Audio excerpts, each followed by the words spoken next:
Eu vou explicar para vocês aqui alguns termos técnicos que aparecem muito em receitas, em comentários sobre massa de pizza e de pão, e que tem muita gente que está começando agora, acaba não entendendo. Tem gente que até fica com dúvida e pergunta ali nos comentários, mas tem pessoas que às vezes têm um pouco de vergonha, ou fica sem jeito de perguntar, e acaba ficando sem entender o contexto inteiro, porque não conhece algum termo técnico que foi utilizado ali. Então vamos lá. Eu vou começar com duas abreviações que aparecem muito nas receitas, nas dicas que o pessoal dá aí, tá? A primeira é TA.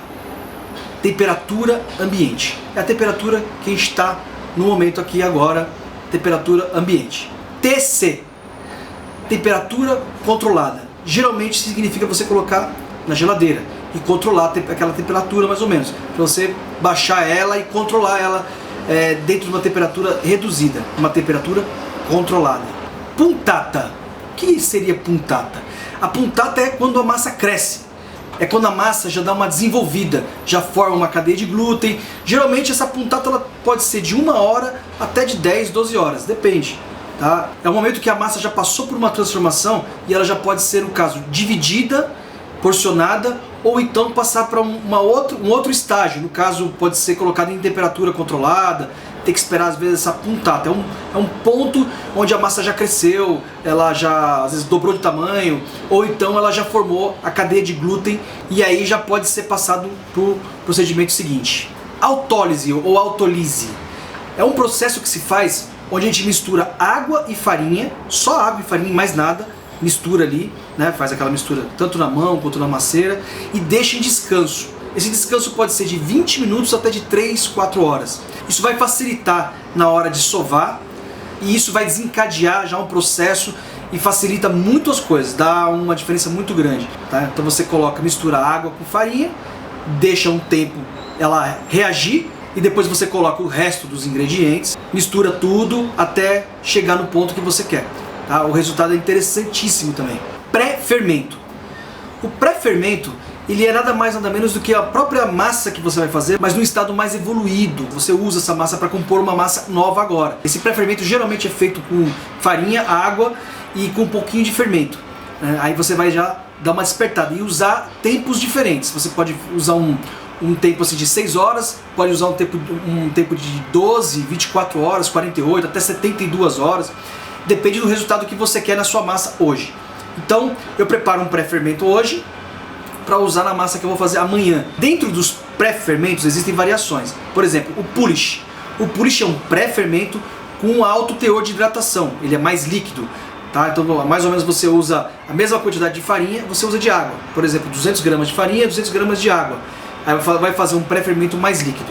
Outro pré-fermento muito utilizado é a biga, que é um pré-fermento já com menos hidratação. É menos água. Então você faz uma porcentagem assim, tipo 1 kg de farinha e 400 gramas de água, 450 gramas de água. Mistura, vai virar uma massa seca, grossa. Você põe aquilo para fermentar, utiliza no dia seguinte ou quando você quiser, na receita que você vai fazer naquele dia. Fica também um resultado muito interessante. Vale muito a pena fazer os testes para você identificar onde você quer chegar. Outro termo muito usado, que a gente vê muito pessoal falar, é fermentação natural. O que é fermentação natural? Fermentação natural é quando a gente usa fermentos naturais selvagens, desenvolvidos pela própria pessoa. Esse fermento também é chamado de levain em francês, sourdough em inglês ou lievito madre em italiano, tá? Que a gente chama de fermento natural. Então esse fermento você mesmo vai fazer ele, misturando água com farinha. Tem um processo aqui que explica. Pode ser até que eu faça um vídeo depois explicando melhor como faz. Tá? Você tem um resultado diferente, a massa fica uma massa um pouquinho, aquele tom azedo, tipo pão italiano.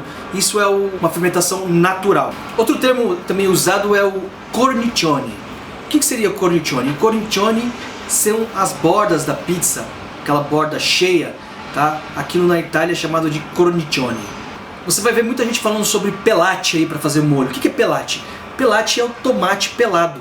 É um tipo de tomate que usa-se muito na Itália, que vem enlatado, que ele já é sem pele e sem semente, ele vem envolvido num suco de tomate, ele é feito geralmente com tomates regionais da Itália, de vários lugares da Itália, cada lugar tem um tomate específico e ele é muito bom para se fazer molho. Você só abre a lata e mistura, amassa ele ou bate com o processador e tempera e está pronto para fazer um molho muito bom. São tomates assim, de qualidade excelente, não tem conservante na lata, é muito bacana e o grau de acidez geralmente é bem baixo.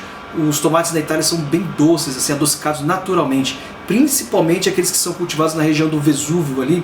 É um tomate cultivado em solo vulcânico, ele fica realmente incrível mesmo, vale a pena experimentar, e sem contar que é prático, muito prático. Frequentemente a gente vê também o pessoal falar sobre farinha e fala sobre o W da farinha. O que seria o W da farinha?